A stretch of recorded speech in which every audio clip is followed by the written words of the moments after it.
Hi hello എല്ലാവർക്കും നമസ്കാരം. അപ്പോൾ നമ്മൾ 100 ഡേയ്സ് കൊണ്ട് LP-UP സിലബസ് കംപ്ലീറ്റ് ചെയ്യുന്ന ഒരു ചലഞ്ചാണ് ഏറ്റെടുത്തിരിക്കുന്നത്. അപ്പോൾ ഇന്ന് ഡേ 2 ആണ്. അപ്പോൾ നമ്മൾ അതിൻ്റെ ഒരു വീഡിയോ എങ്ങനെയാണ് ഈ 100 ഡേയ്സ് സ്റ്റഡി ടൈം ടേബിൾ ഒരു വീഡിയോ ആയിട്ട് ചെയ്തിട്ടുണ്ട്.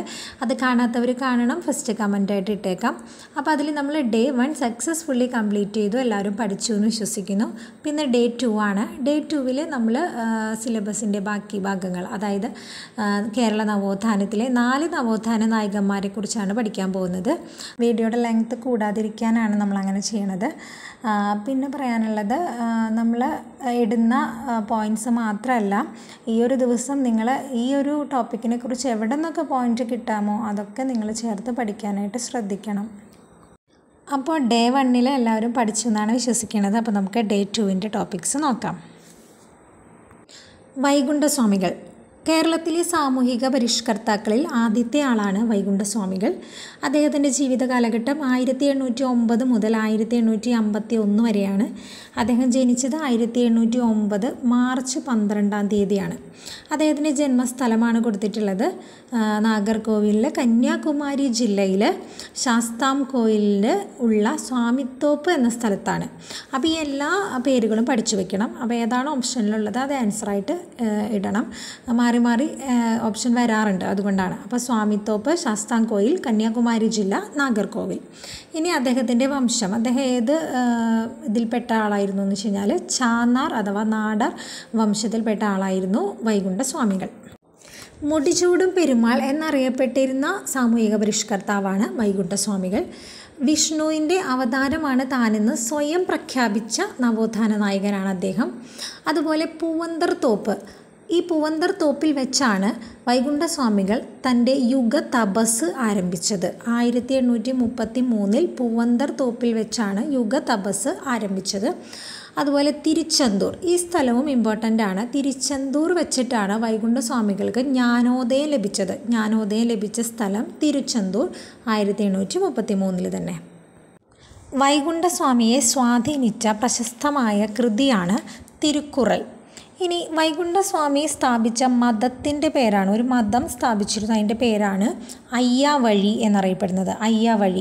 അയ്യാവഴി മതത്തിൻ്റെ പുണ്യസ്ഥലം എന്നറിയപ്പെടുന്നത് ദച്ചനം എന്ന സ്ഥലമാണ്. തിരുച്ചെന്തൂരിലെ ദച്ചനം എന്ന സ്ഥലമാണ് അയ്യാവഴി മതത്തിൻ്റെ പുണ്യസ്ഥലം എന്നറിയപ്പെടുന്നത്.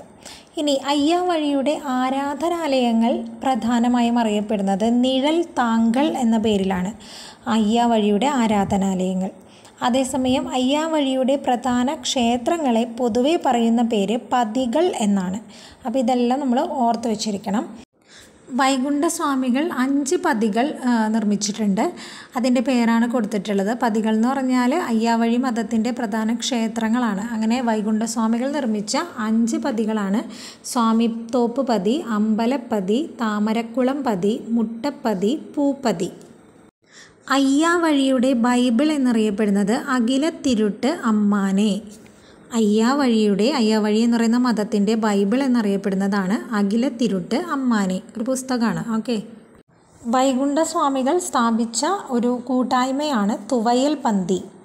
അതുപോലെ അദ്ദേഹം സ്ഥാപിച്ച ഒരു സമാജമാണ് സമത്വ സമാജം. സമത്വ സമാജം സ്ഥാപിച്ചത് 1836-ലാണ്. സമത്വ സമാജം സ്ഥാപിക്കപ്പെട്ട സ്ഥലമാണ് ശുചീന്ദ്രം, കന്യാകുമാരി ജില്ലയിലാണ്. തമിഴ്നാട്ടിലെ കന്യാകുമാരി ജില്ലയിലുള്ള ശുചീന്ദ്രം എന്ന സ്ഥലത്ത് വെച്ചിട്ടാണ് സമത്വ സമാജം 1836 സ്ഥാപിച്ചത്. അതുപോലെ സമപന്തി ഭോജനം നടത്തിയ സാമൂഹിക പരിഷ്കർത്താവാണ് വൈകുണ്ഠസ്വാമികൾ. വളരെ ഇമ്പോർട്ടൻ്റ് ആണ്.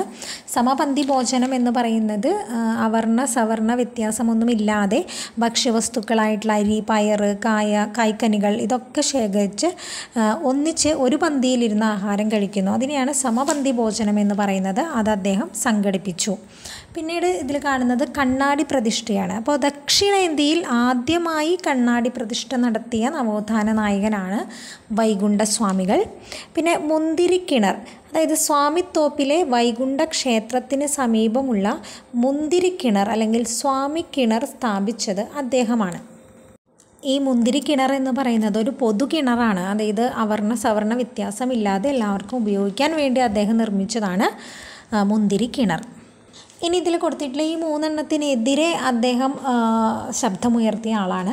അപ്പോൾ ആദ്യത്തേത് ദേവദാസി സമ്പ്രദായത്തിനെതിരെ സ്വരമുയർത്തിയ ആളാണ് വൈകുണ്ഠസ്വാമികൾ. അതുപോലെ ഊഴിയവേല എന്ന് പറയുന്നത് അടിമപ്പണി ആണ്. അതൊരു അടിമപ്പണിയാണ്. അത് നിർത്തലാക്കാൻ പ്രയത്നിച്ച നവോത്ഥാന നായകനാണ് അദ്ദേഹം. അതുപോലെ ക്ഷേത്രപ്രവേശന നിരോധനം, അവർണർക്ക് കയറാൻ അവകാശം ഉണ്ടായിരുന്നില്ല. അപ്പോൾ അതിനെതിരെ ശബ്ദമുയർത്തിയ ആളാണ് വൈകുണ്ഠസ്വാമികൾ. ഇനി കൊടുത്തിരിക്കുന്നതൊക്കെ അദ്ദേഹം അറിയപ്പെട്ടിരുന്ന വേറെ പേരുകളാണ്. സമ്പൂർണ്ണദേവൻ, ശിവനാരായണൻ, നാരായണ പണ്ടാരം, മുടിചൂടും പെരുമാൾ, മുത്തുക്കുട്ടി, ഇതൊക്കെ അദ്ദേഹം അറിയപ്പെട്ടിരുന്ന പേരുകളാണ്. അദ്ദേഹത്തിൻ്റെ ആദ്യകാല നാമം, അദ്ദേഹത്തിൻ്റെ മാതാപിതാക്കൾ നൽകിയ പേര് മുടിചൂടും പെരുമാൾ എന്നായിരുന്നു. എന്നിട്ടത് സവർണ മേധാവികളുടെയൊക്കെ സമ്മർദ്ദത്തിന് വഴങ്ങി ആ പേര് മാറ്റി മുത്തുക്കുട്ടി എന്ന് ആക്കേണ്ടി വന്നു.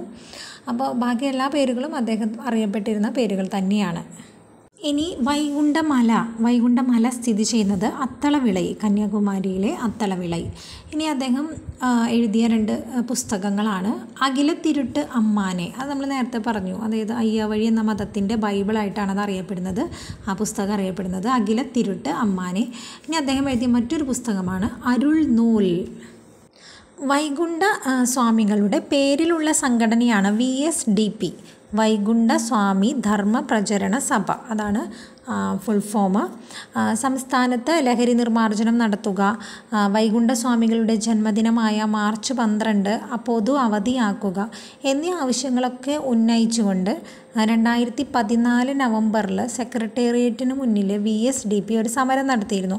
ആ സമരത്തിൻ്റെ പേരാണ് നിലവിളി സമരം. 2014 നവംബറിലാണ് കേട്ടോ. ഇനി സീഡർ എന്ന് പറയുന്നത് 5 പേരടങ്ങിയ വൈകുണ്ഠസ്വാമികളുടെ ശിഷ്യഗണമാണ് സീഡർ എന്നറിയപ്പെടുന്നത്. ധർമ്മ സീഡർ, ഭീമൻ സീഡർ, അർജുനൻ സീഡർ, നകുലൻ സീഡർ, സഹദേവൻ സീഡർ. ഇതാണ് ഈ 5 പേരടങ്ങിയ ശിഷ്യഗണത്തെ ഒന്നിച്ചു വിളിക്കുന്ന പേരാണ് സീഡർ. ഇനി ഇതിൽ വിട്ടുപോയ ഏറ്റവും പ്രധാനപ്പെട്ട ഒരു പോയിൻ്റാണ് വൈകുണ്ഠസ്വാമികളുടെ പ്രധാന ശിഷ്യനാണ് തൈക്കാട് അയ്യ. വൈകുണ്ഠസ്വാമികളുടെ പ്രധാന ശിഷ്യനാണ് തൈക്കാട് അയ്യ. ശിങ്കാരത്തോപ്പ് അതെന്താണ്? സ്വാതി തിരുനാളിൻ്റെ കാലത്ത് വൈകുണ്ഠസ്വാമികളെ അറസ്റ്റ് ചെയ്ത് ജയിലിൽ പാർപ്പിച്ചിരുന്ന സ്ഥലത്തിൻ്റെ പേരാണ് ശിങ്കാരത്തോപ്പ് എന്ന് പറയുന്നത്. ഈ ശിങ്കാരത്തോപ്പിലെ ജയിലിൽ 110 ദിവസമാണ് വൈകുണ്ഠസ്വാമികളെ ജയിലിൽ പാർപ്പിച്ചത്. എന്നിട്ട് ജയിലിൽ നിന്നും വൈകുണ്ഠസ്വാമികൾ മോചിതനായ വർഷമാണ് 1839 മാർച്ച് 26. അപ്പോൾ ആ മോചന ഡേറ്റാണ് മാർച്ച് 26. ആ മാർച്ച് 26 പൊതു അവധിയായിട്ട് തമിഴ്നാട്ടിലെ ഒരു ജില്ലയിൽ പ്രഖ്യാപിച്ചിട്ടുണ്ട്. അപ്പോൾ അത് ഏത് ജില്ലയാണ്? കന്യാകുമാരി ജില്ല. മാർച്ച് 26 പൊതു അവധിയായി പ്രഖ്യാപിച്ച തമിഴ്നാട്ടിലെ ജില്ലയാണ് കന്യാകുമാരി. എന്താണ് മാർച്ച് 26ൻ്റെ പ്രത്യേകത? വൈകുണ്ഠസ്വാമികൾ ശിങ്കാരത്തോപ്പ് ജയിലിൽ നിന്ന് മോചിതനായ ദിവസമാണ് മാർച്ച് 26, 1839. ഇനി കുറച്ച് വിശേഷണങ്ങൾ നോക്കാം. ഇത് വൈകുണ്ഠസ്വാമികളുടെ വിശേഷണങ്ങളല്ല, വൈകുണ്ഠസ്വാമികൾ മറ്റുള്ളവരെ വിശേഷിപ്പിച്ചതാണ് കേട്ടോ. തിരുവിതാംകൂർ രാജാവിനെ അദ്ദേഹം വിശേഷിപ്പിച്ചത് അനന്തപുരിയിലെ നീചൻ എന്നാണ്. ഇനി തിരുവിതാംകൂറിലെ ഭരണത്തെ വിശേഷിപ്പിച്ചത് കരിനീച ഭരണം എന്നാണ്. ഇനി ബ്രിട്ടീഷ് ഭരണത്തെ വൈകുണ്ഠസ്വാമികൾ വിശേഷിപ്പിച്ചത് വെൺനീച ഭരണം എന്നാണ്. ഇനി അദ്ദേഹത്തിൻ്റെ പ്രശസ്തമായ 2 കോട്ട്സാണ്, അദ്ദേഹം പറഞ്ഞ കാര്യങ്ങളാണ്. ജാതി 1, മതം 1, കുലം 1, ദൈവം 1, ലോകം 1. ഇനി അടുത്തത് വേല ചെയ്താൽ കൂലി കിട്ടണം. ഓക്കെ, ഇനി ഇതിൽ ഉൾപ്പെടുത്താൻ മറന്നുപോയ ഒന്നുണ്ട്. അതായത് 1822 മേൽമുണ്ട് സമരത്തിന് നേതൃത്വം നൽകിയ ആളാണ് വൈകുണ്ഠസ്വാമികൾ. അത് വർഷം ശ്രദ്ധിക്കണം. 1822 മേൽമുണ്ട് സമരത്തിന് നേതൃത്വം നൽകിയത് വൈകുണ്ഠസ്വാമികളാണ്. ഇനി അദ്ദേഹത്തിൻ്റെ പിതാവ് പൊന്നു നാടാർ, മാതാവ് ബേലാൾ അമ്മ, പത്നി അതായത് ഭാര്യ തിരുമാലമ്മാൾ. ഇനി അദ്ദേഹം മരിച്ച ഡേറ്റ് കൊടുത്തിട്ടുണ്ട്, ഓർക്കണം, 1851 ജൂൺ 3. നമ്മളിതിലൊക്കെ വളരെ ഇമ്പോർട്ടൻ്റ് ആയ ഡേറ്റ്സ് മാത്രമാണ് പറയുന്നുള്ളൂ, വർഷങ്ങളൊക്കെയാണ് നമ്മൾ പറയണുള്ളൂ. ഇനി ഈ വർഷങ്ങൾ ഓർത്തിരിക്കാൻ അത്രയും ബുദ്ധിമുട്ടുള്ള ആളുകളാണെന്നുണ്ടെങ്കിൽ വർഷങ്ങൾ വിട്ടേക്കുക, ബാക്കിയുള്ളതെങ്കിലും പഠിക്കാനായിട്ട് ശ്രദ്ധിക്കുക കേട്ടോ. ബാക്കിയുള്ളവർ എന്തായാലും നമ്മൾ പറയുന്ന വർഷങ്ങളെങ്കിലും പഠിച്ചു വെക്കണം. അടുത്തത് ചട്ടമ്പി സ്വാമികളാണ്. ചട്ടമ്പി സ്വാമികളുടെ കാലഘട്ടം പഠിച്ചു വയ്ക്കണം. 1853 മുതൽ 1924 വരെയാണ് ചട്ടമ്പി സ്വാമികളുടെ കാലഘട്ടം. അദ്ദേഹത്തിൻ്റെ ആദ്യത്തെ പേര് അയ്യപ്പൻ എന്നായിരുന്നു. അയ്യപ്പൻ. ഓക്കെ. അദ്ദേഹത്തിൻ്റെ ജനനം 1853 ഓഗസ്റ്റ് 25-ാം തീയതിയാണ്. ജന്മസ്ഥലം കൊല്ലൂർ, കണ്ണമ്മൂല, തിരുവനന്തപുരം. ഓക്കെ. വീട്ടുപേര് ഉള്ളൂർക്കോട്. ഇനി അദ്ദേഹത്തിൻ്റെ ഗുരുക്കന്മാരുടെ പേരുകളാണ് നമ്മൾ കൊടുത്തിട്ടുള്ളത്. ഗുരുക്കന്മാർ: പേട്ടയിൽ രാമൻപിള്ള ആശാൻ. അദ്ദേഹത്തിൻ്റെ ചട്ടമ്പി സ്വാമികളുടെ ആദ്യകാല ഗുരുവാണ് പേട്ടയിൽ രാമൻപിള്ള ആശാൻ. ഇനി ചട്ടമ്പി സ്വാമികളുടെ പ്രധാന ഗുരു ആരാണെന്ന് ചോദിച്ചാൽ അത് തൈക്കാട് അയ്യ സ്വാമികളാണ്. അതുപോലെ സംസ്കൃതത്തിലും വേദോപനിഷത്തുകളിലും യോഗവിദ്യയിലും ചട്ടമ്പി സ്വാമികളുടെ ഗുരുവായിരുന്നു സുബജട പാടികൾ. ഇനി ചട്ടമ്പി സ്വാമികളെ തമിഴ് വേദാന്ത ശാസ്ത്രം അഭ്യസിപ്പിച്ച ഗുരുവാണ് സ്വാമിനാഥ ദേശികൾ. ചട്ടമ്പി സ്വാമികൾ അഗ്രഗണ്യനായിരുന്ന ചികിത്സാരീതിയാണ് സിദ്ധവൈദ്യം. ഇനി ചട്ടമ്പി സ്വാമികൾക്ക് ജ്ഞാനോദയം ലഭിച്ച സ്ഥലം വടിവീശ്വരം. ഇപ്പം നമ്മൾ കുറേ നവോത്ഥാന നായകന്മാർക്ക് ജ്ഞാനോദയം ലഭിച്ച സ്ഥലങ്ങളൊക്കെ പറയുന്നുണ്ട്. അങ്ങോട്ടും ഇങ്ങോട്ടും മാറിപ്പോകാതെ എഴുതി വെച്ച് പഠിക്കണം കേട്ടോ. അപ്പോൾ ചട്ടമ്പി സ്വാമികൾക്ക് ജ്ഞാനോദയം ലഭിച്ച സ്ഥലമാണ് വടിവീശ്വരം. ഇനി ചട്ടമ്പി സ്വാമികളുടെ അറിയപ്പെടുന്ന പേരുകളാണ് നമ്മൾ പറയാൻ പോകുന്നത്. അപ്പോൾ നമ്മൾ ആദ്യമേ പറഞ്ഞു ചട്ടമ്പി സ്വാമികളുടെ യഥാർത്ഥ പേര് അയ്യപ്പൻ എന്നായിരുന്നു. അദ്ദേഹത്തിൻ്റെ ബാല്യകാല നാമം കുഞ്ഞൻപിള്ള എന്നായിരുന്നു. ഓക്കെ. അദ്ദേഹത്തിൻ്റെ ബാല്യകാല നാമം കുഞ്ഞൻപിള്ള, യഥാർത്ഥ പേര് അയ്യപ്പൻ. പിന്നെ ഷൺമുഖദാസൻ, സർവവിദ്യാധിരാജ, ശ്രീ ബാലഭട്ടാരകൻ, ഇങ്ങനെയൊക്കെ അദ്ദേഹം അറിയപ്പെടുന്നുണ്ട്. അതുപോലെ ഷൺമുഖദാസൻ എന്ന പേര് അദ്ദേഹത്തിന് കൊടുത്തത് തൈക്കാട് അയ്യയാണ്. അതേപോലെ കാഷായം ധരിക്കാത്ത സന്യാസി, കാവിയും കമണ്ഡലവും ഇല്ലാത്ത സന്യാസി, ഇങ്ങനെയൊക്കെ അറിയപ്പെടുന്നത് ചട്ടമ്പി സ്വാമികളാണ്. 1892 ചട്ടമ്പി സ്വാമികൾ വിവേകാനന്ദനെ കണ്ടുമുട്ടിയ വർഷം 1892. അപ്പോൾ വിവേകാനന്ദൻ ചട്ടമ്പി സ്വാമികളെക്കുറിച്ച് കുറച്ച് കാര്യങ്ങൾ പറഞ്ഞിട്ടുണ്ട്. മലബാറിൽ ഞാനൊരു യഥാർത്ഥ മനുഷ്യനെ കണ്ടു എന്ന് സ്വാമി വിവേകാനന്ദൻ ആരെക്കുറിച്ചാണ് പറഞ്ഞതെന്ന് ചോദിച്ചാൽ ഉത്തരം ചട്ടമ്പി സ്വാമികൾ. അപ്പോൾ ഇങ്ങനെ വിശേഷിപ്പിച്ചപ്പോൾ തിരിച്ച് ചട്ടമ്പി സ്വാമികൾ സ്വാമി വിവേകാനന്ദനെ കുറിച്ച് പറഞ്ഞത് അദ്ദേഹം ഒരു ഗരുഡനാണെങ്കിൽ ഞാൻ വെറും ഒരു കൊതുകാണ് എന്ന് ചട്ടമ്പി സ്വാമി ആരെക്കുറിച്ചാണ് വിശേഷിപ്പിച്ചത്? സ്വാമി വിവേകാനന്ദൻ. ഇനി ശ്രീനാരായണ ഗുരു ചട്ടമ്പി സ്വാമികളെ വിശേഷിപ്പിച്ചിരുന്ന പേരുകളാണ് സദ്ഗുരു, പരിപൂർണ കലാനിധി, സർവജ്ഞനായ ഋഷി. ഇതൊക്കെ വിളിച്ചത് ആരാണ് വിളിച്ചത്? ശ്രീനാരായണ ഗുരു ചട്ടമ്പി സ്വാമികളെ വിളിച്ചതാണ്, വിശേഷിപ്പിച്ചതാണ്. ചട്ടമ്പി സ്വാമിയുടെ പേരിൽ പുതിയതായിട്ടൊരു ക്ഷേത്രം നിലവിൽ വന്നിട്ടുണ്ട്. കറണ്ട് അഫെയർ ആണ്. തിരുവനന്തപുരത്ത് കണ്ണമ്മൂലയിലാണ് ചട്ടമ്പി സ്വാമിയുടെ പേരിലൊരു ക്ഷേത്രം നിലവിൽ വരുന്നത്. ചട്ടമ്പി സ്വാമികളുടെ സമാധി സ്ഥലത്ത് അദ്ദേഹത്തിൻ്റെ ശിഷ്യന്മാരൊക്കെ ചേർന്നിട്ട് ഒരു ക്ഷേത്രം സ്ഥാപിച്ചിട്ടുണ്ടായിരുന്നു. ആ ക്ഷേത്രത്തിൻ്റെ പേരാണ് ബാലഭട്ടാരക ക്ഷേത്രം. ഇനി മൃഗബലി നിരോധനം, അതിന് വേണ്ടിയിട്ട് ധാരാളം പരിശ്രമിച്ച വ്യക്തിയാണ് അദ്ദേഹം. അപ്പം മൃഗബലി നിരോധനം ഉത്തരവായിട്ട് പുറപ്പെടുവിച്ചത് റാണി സേതുലക്ഷ്മിബായി ആണ്. അതിൻ്റെ പിന്നിൽ പ്രയത്നിച്ചത് നമ്മുടെ ചട്ടമ്പി സ്വാമികളാണ്. അയിത്തം അറബിക്കടലിൽ തള്ളണം എന്ന് പറഞ്ഞത് ചട്ടമ്പി സ്വാമികളാണ്. അതുപോലെ കൂട്ടുകുടുംബ വ്യവസ്ഥ, സംബന്ധം, മരുമക്കത്തായം, ഇതിനൊക്കെ എതിരെ ശബ്ദമുയർത്തിയ ആളാണ് ചട്ടമ്പി സ്വാമികൾ. ഇനി അദ്ദേഹത്തിൻ്റെ പ്രധാനപ്പെട്ട ശിഷ്യനാണ് ബോധേശ്വരൻ. ആരുടെ ശിഷ്യനാണ്? ചട്ടമ്പി സ്വാമികളുടെ ശിഷ്യനാണ് ബോധേശ്വരൻ. നമ്മൾ നേരത്തെ ഗുരുക്കന്മാരെ പേരുകൾ പഠിച്ചു. ഇപ്പോൾ അദ്ദേഹത്തിൻ്റെ ശിഷ്യൻ്റെ പേരാണ് പഠിക്കുന്നത്, ബോധേശ്വരൻ. ബോധേശ്വരൻ്റെ പ്രത്യേകത വളരെ പ്രശസ്തമായിട്ടുള്ള ജയ ജയ കോമള കേരളധരണി എന്ന് തുടങ്ങുന്ന കേരള ഗാനത്തിൻ്റെ കർത്താവാണ് ബോധേശ്വരൻ. ഇനി അദ്ദേഹത്തിൻ്റെ കൃതികളാണ്. ചട്ടമ്പി സ്വാമികൾക്ക് ധാരാളം കൃതികളുണ്ട്. അപ്പോൾ അതിൽ പ്രധാനപ്പെട്ട ഒരു 5-6 കൃതികളെ ഞാനിവിടെ ഉൾപ്പെടുത്തിയിട്ടുള്ളൂ. അദ്വൈത ചിന്താ പദ്ധതി, കേരളത്തിലെ ദേശനാമങ്ങൾ, ആദിഭാഷ, അദ്വൈത പഞ്ചരം, മോക്ഷപ്രദീപ ഖണ്ഡനം, ജീവകാരുണ്യ നിരൂപണം. പ്രാചീന മലയാളം, അതാണ് ഏറ്റവും വലുത്. അദ്ദേഹത്തിൻ്റെ കൃതികളിൽ ഏറ്റവും വലുത് പ്രാചീന മലയാളമാണ്. ബാക്കിയുള്ള കൃതികളും ഓർത്തിരിക്കണം. ചട്ടമ്പി സ്വാമികളുടെ പിതാവ് വാസുദേവ ശർമ്മ, മാതാവ് നങ്ങേമ. സമാധിയായത് 1924 മെയ് 5-ാം തീയതിയാണ്.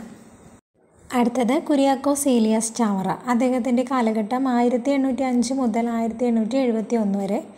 ജനനം പഠിച്ചു വയ്ക്കുക 1805 ഫെബ്രുവരി 10 കൈനഗരി, ആലപ്പുഴ ജില്ലയിലെ കൈനഗരി എന്ന സ്ഥലത്താണ് ജനിച്ചത്. അദ്ദേഹത്തിൻ്റെ ഗൃഹം ഇപ്പോൾ അറിയപ്പെടുന്ന പേര് ചാവറ ഭവൻ എന്നാണ്.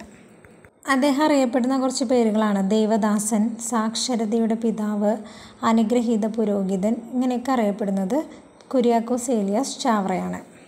ചാവറയച്ചൻ ജ്ഞാനസ്നാനം ചെയ്യപ്പെട്ട പള്ളിയാണ് ചേന്നങ്കരി പാരിഷ് ചർച്ച്. അതുപോലെ ചാവറയച്ചൻ പുരോഹിത വൃത്തിയിൽ പ്രവേശിച്ച ഒരു പ്രസിദ്ധമായ പള്ളിയാണ് അർത്തുങ്കൽ പള്ളി. കത്തോലിക്ക സഭയുടെ ആദ്യത്തെ സംസ്കൃത സ്കൂളുകൾ അദ്ദേഹം സ്ഥാപിച്ചു. ചാവറയച്ചൻ സ്ഥാപിച്ച സ്ഥലങ്ങളാണ് മാന്നാനം, കോട്ടയം ജില്ലയിലെ മാന്നാനം, അതുപോലെ എറണാകുളം ജില്ലയിലെ കൂനമ്മാവ് എന്നീ 2 സ്ഥലങ്ങളിലാണ് സംസ്കൃത സ്കൂളുകൾ സ്ഥാപിച്ചത്. അദ്ദേഹത്തിൻ്റെ പ്രശസ്തമായൊരു ആശയമായിരുന്നു പള്ളിക്കൊരു പള്ളിക്കൂടം. ഓരോ പള്ളിയോട് ചേർന്ന് ഓരോ വിദ്യാലയങ്ങൾ ഉണ്ടായിരിക്കണമെന്ന് അദ്ദേഹത്തിന് ആ ഒരു സമ്പ്രദായം കൊണ്ടുവന്നത് അദ്ദേഹമാണ്.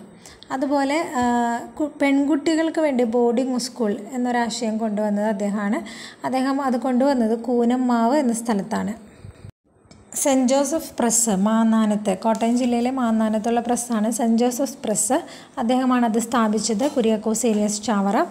കേരളത്തിലെ 3ാമത്തെ പ്രസ്സാണ് saint Joseph press. Saint Joseph പ്രസ്സിൽ അച്ചടിക്കപ്പെട്ട ആദ്യത്തെ പുസ്തകമാണ് ജ്ഞാനപീയൂഷം. അതുപോലെ നസ്രാണി ദീപിക എന്ന പത്രം ആദ്യമായിട്ട് അച്ചടിച്ചത് ഈ ഒരു പ്രസ്സിലാണ്.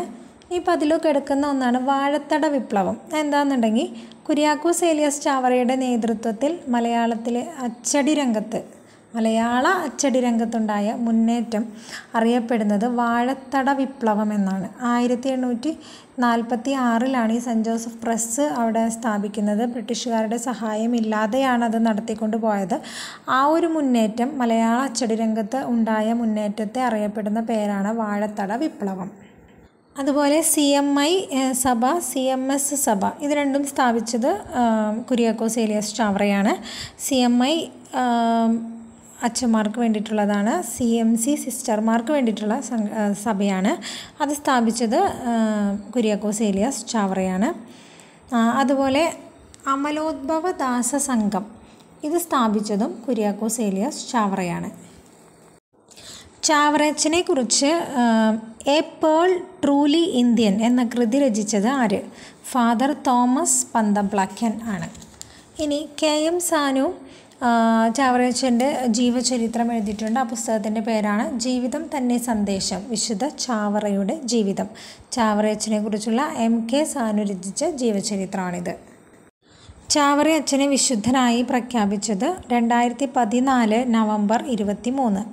പോപ്പ് ഫ്രാൻസിസ് മാർപ്പാപ്പയാണ് അദ്ദേഹത്തെ വിശുദ്ധനായി പ്രഖ്യാപിച്ചത്. അതുപോലെ വിശുദ്ധ ചാവറയച്ചനോടൊപ്പം വിശുദ്ധയായി പ്രഖ്യാപിക്കപ്പെട്ട ആളാണ് വിശുദ്ധ ഏവൂപ്രാസ്യമ്മ. വിശുദ്ധ കുര്യാക്കോസ് ഏലിയാസ് ചാവറ ഇന്ത്യൻ തപാൽ സ്റ്റാമ്പിൽ പ്രത്യക്ഷപ്പെട്ട വർഷമാണ് 1987 ഡിസംബർ 20. കുര്യാക്കോസ് ഏലിയാസ് ചാവറ ഇന്ത്യൻ തപാൽ സ്റ്റാമ്പിൽ പ്രത്യക്ഷപ്പെട്ട വർഷം 1987 ഡിസംബർ 20. അദ്ദേഹത്തിൻ്റെ മരണം സംഭവിച്ചത് കൂനമ്മാവ് വെച്ചിട്ടാണ്. 1871 ജനുവരി 3 പക്ഷേ അദ്ദേഹത്തിൻ്റെ ഭൗതിക അവശിഷ്ടം സൂക്ഷിച്ചിരിക്കുന്നത് കോട്ടയം ജില്ലയിലെ മാന്നാനം സെൻറ്റ് ജോസഫ് പള്ളിയിലാണ്. അദ്ദേഹത്തിൻ്റെ ധാരാളം കൃതികളുണ്ട്. അതിൽ പ്രധാനപ്പെട്ട ഒരു 4 കൃതികളാണ് ഞാനിവിടെ കൊടുത്തിട്ടുള്ളത്. കൂനമ്മാവ് മഠം, ഒരു നല്ല അപ്പൻ്റെ ചാവരുൾ, ആത്മാനുതാപം, നളാഗമം. അതുപോലെ കുറച്ച് കൃതികൾ ഞാൻ വായിക്കാം, നിങ്ങളൊന്ന് ഓർത്ത് വെച്ചാൽ നല്ലതാണ്. അനസ്താസിയയുടെ രക്തസാക്ഷിത്വം, മാന്നാനം നളാഗമം, മരണപർവം, ധ്യാനസല്ലാപങ്ങൾ, കനോന നമസ്കാരം, സീറോ മലബാർ സഭയുടെ കലണ്ടർ, 40 മണിയുടെ ക്രമം, ഇതൊക്കെ അദ്ദേഹത്തിൻ്റെ കൃതികളാണ്. അടുത്തത് അയ്യങ്കാളിയുടെ കാലഘട്ടം 1863 മുതൽ 1941 വരെയാണ്. അദ്ദേഹം ജനിച്ചത് 1863 ഓഗസ്റ്റ് 28 ജന്മസ്ഥലം പഠിച്ചു വെക്കണം, ഇമ്പോർട്ടൻ്റ് ആണ്. വെങ്ങാനൂർ, തിരുവനന്തപുരം ജില്ലയിലെ വെങ്ങാനൂരാണ്. അദ്ദേഹത്തിൻ്റെ ഗൃഹം പ്ലാവത്തറ വീട്. അടുത്തത് അദ്ദേഹത്തിൻ്റെ കുറച്ച് വിശേഷണങ്ങളാണ്. ആധുനിക ദളിതരുടെ പിതാവ്, ആളിക്കത്തിയ തീപ്പൊരി എന്നൊക്കെ അറിയപ്പെടുന്ന അദ്ദേഹമാണ്. അതുപോലെ ശ്രീമൂലം പ്രജാസഭ 1911 ഡിസംബർ 5-ാം തീയതിയാണ് അയ്യങ്കാളി ശ്രീമൂലം പ്രജാസഭയിൽ അംഗമാകുന്നത്. അതുപോലെ ഇന്ത്യയിലെ ആദ്യത്തെ തൊഴിലാളി നേതാവ് എന്നറിയപ്പെടുന്നത് അയ്യങ്കാളിയാണ്. അതുപോലെ തന്നെ ശ്രീമൂലം പ്രജാസഭയിൽ തുടർച്ചയായി 28 വർഷം അംഗമായ കേരളത്തിലെ സാമൂഹ്യ പരിഷ്കർത്താവാണ് അയ്യങ്കാളി. അതുപോലെ ശ്രീമൂലം പ്രജാസഭയിൽ അംഗമായ ആദ്യത്തെ SC വിഭാഗത്തിൽപ്പെട്ട ആളുമാണ് അയ്യങ്കാളി. ഇനി അയ്യങ്കാളി നേതൃത്വം കൊടുത്ത കുറച്ച് സമരങ്ങളാണ്. വില്ലുവണ്ടി സമരം 1893 വില്ലുവണ്ടി സമരം നടത്തിയത് വെങ്ങാനൂർ മുതൽ കവടിയാർ കൊട്ടാരം വരെയാണ്. അതുപോലെ പെരിനാട് ലഹള അഥവാ കല്ലുമാല സമരം 1915 അതിന് നേതൃത്വം കൊടുത്തത് അയ്യങ്കാളിയാണ്. അതുപോലെ 90-ാം ആണ്ട് ലഹള 1915 അതിന് നേതൃത്വം കൊടുത്തത് അയ്യങ്കാളിയാണ്. ഈ 90-ാം ആണ്ട് ലഹളയ്ക്ക് വിളിക്കുന്ന വേറെ പേരുകളാണ് പുലയ ലഹള, ഊരൂട്ടമ്പലം ലഹള. പുലയ ലഹള, ഊരൂട്ടമ്പലം ലഹള ഇങ്ങനെ അറിയപ്പെടുന്നത് 90-ാം ആണ്ട് ലഹള തന്നെയാണ്. ഇനി അദ്ദേഹം നേതൃത്വം കൊടുത്ത വേറൊന്നാണ് ചാലിയത്തെരുവ് ലഹള 1898. അടുത്തത് അദ്ദേഹം സ്ഥാപിച്ച സംഘമാണ് സാധുജന പരിപാലന സംഘം. വളരെ ഇമ്പോർട്ടൻ്റ് ആണ്. 1907 സാധുജന പരിപാലന സംഘം സ്ഥാപിച്ചത്. ഈ സാധുജന പരിപാലന സംഘത്തിൻ്റെ മുഖപത്രമാണ് സാധുജന പരിപാലിനി. ഓക്കെ, സാധുജന പരിപാലിനിയുടെ മുഖ്യ പത്രാധിപരാണ് ചെമ്പംതറ കാളിച്ചോതി കറുപ്പൻ. ഓക്കെ, ഇനി സാധുജന പരിപാലന സംഘത്തിൻ്റെ പേര് പിന്നീട് മാറ്റിയിട്ടുണ്ടായിരുന്നു. അത് പുലയ മഹാസഭ എന്നാക്കി മാറ്റിയിട്ടുണ്ടായിരുന്നു. അതുപോലെ സാധുജന പരിപാലന സംഘം പിന്നീട് ഒരു സംഘടനയിൽ യോജിച്ചു. ആ സംഘത്തിൻ്റെ പേരാണ് സമസ്ത തിരുവിതാംകൂർ പുലയർ മഹാസഭ. അതിലാണ് നമ്മളുടെ ഈ സാധുജന പരിപാലന സംഘം യോജിച്ചത്. ഈ സമസ്ത തിരുവിതാംകൂർ പുലയർ മഹാസഭയുടെ സ്ഥാപകനാണ് കേശവൻ ശാസ്ത്രി. ഈ സഭ സ്ഥാപിച്ച വർഷമാണ് 1942. അപ്പോൾ സാധുജന പരിപാലന സംഘം സ്ഥാപിച്ചത് 1907. അപ്പോൾ അത് സമസ്ത പുലയ തിരുവിതാംകൂർ മഹാസഭയിൽ യോജിക്കുകയാണ് ചെയ്തത്. ഈ സമസ്ത തിരുവിതാംകൂർ പുലയർ മഹാസഭ സ്ഥാപിച്ച ഡേറ്റാണ് കേട്ടോ 1942. അയ്യങ്കാളി സ്റ്റാമ്പിൽ, ഇന്ത്യൻ തപാൽ സ്റ്റാമ്പിൽ പ്രത്യക്ഷപ്പെട്ടതാണ് 2002 ഓഗസ്റ്റ് 12. ഇനി അയ്യങ്കാളിയുടെ പേരിലുള്ള തൊഴിലുറപ്പ് പദ്ധതിയാണ് അയ്യങ്കാളി നഗര തൊഴിലുറപ്പ് പദ്ധതി, ആരംഭിച്ചത് 2010. അയ്യങ്കാളി സ്മാരകം ചിത്രകൂടം, വെങ്ങാനൂർ. ഇപ്പോൾ അറിയപ്പെടുന്ന പേര് പാഞ്ചജന്യം എന്നാണ്. അയ്യങ്കാളിയുടെ പിതാവ് അയ്യൻ, മാതാവ് മാല, പത്നി ചെല്ലമ്മ. മരണം സംഭവിച്ചത് 1941 ജൂൺ 18. അപ്പോൾ നമ്മളുടെ ഡേ 2 സിലബസ് വൈസ് ക്ലാസ് ഇത്രയാണുള്ളത്.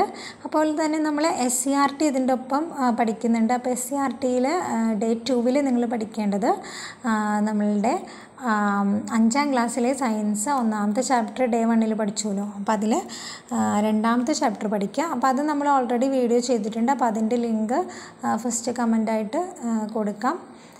പിന്നെ ഞാൻ ഓൾറെഡി പറഞ്ഞു, ഈ ഒരാഴ്ചയിൽ നമ്മൾ ആർട്ടിക്കിൾസാണ് ഇംഗ്ലീഷിൽ പഠിക്കുന്നത്. അപ്പോൾ ആർട്ടിക്കിൾസിൻ്റെ മായി ബന്ധപ്പെട്ട ക്വസ്റ്റ്യൻസൊക്കെ ഉണ്ടെന്നുണ്ടെങ്കിൽ നിങ്ങൾ പഠിക്കുക. എന്തായാലും ഞാനൊരു വീഡിയോ ചെയ്യാം, ഈ ആഴ്ചയ്ക്കുള്ളിൽ തന്നെ ഒരു ദിവസം ചെയ്യാം. അപ്പോൾ എല്ലാവരും നന്നായിട്ട് പഠിക്കുന്നുണ്ടെന്ന് വിചാരിക്കുന്നു. പിന്നെ കറണ്ട് അഫെയർസ് ചെയ്യുമോ എന്ന് കുറേ പേര് ചോദിച്ചു. എനിക്ക് കറണ്ട് അഫെയർസും കൂടെ പ്രിപ്പയർ ചെയ്യാനുള്ള ടൈം കിട്ടുന്നില്ല. അപ്പോൾ കറണ്ട് അഫെയർസും കൂടി നിങ്ങൾ പാരലലായിട്ട് പഠിച്ചു പോകണം, വേറെ സോഴ്സുകളെ ആശ്രയിച്ചിട്ട്. അപ്പോൾ ഇത്രയേ ഉള്ളൂ. അപ്പോൾ എല്ലാവരും നന്നായിട്ട് പഠിക്കുക. അപ്പോൾ അടുത്ത ദിവസം മറ്റൊരു വീഡിയോയുമായിട്ട് വരാം. അപ്പോൾ സബ്സ്ക്രൈബ് ചെയ്യാത്തവരുണ്ടെങ്കിൽ സബ്സ്ക്രൈബ് ചെയ്യുക, നിങ്ങളുടെ കമൻറ്റുകൾ രേഖപ്പെടുത്തുക. അപ്പോൾ എല്ലാവർക്കും താങ്ക് യു.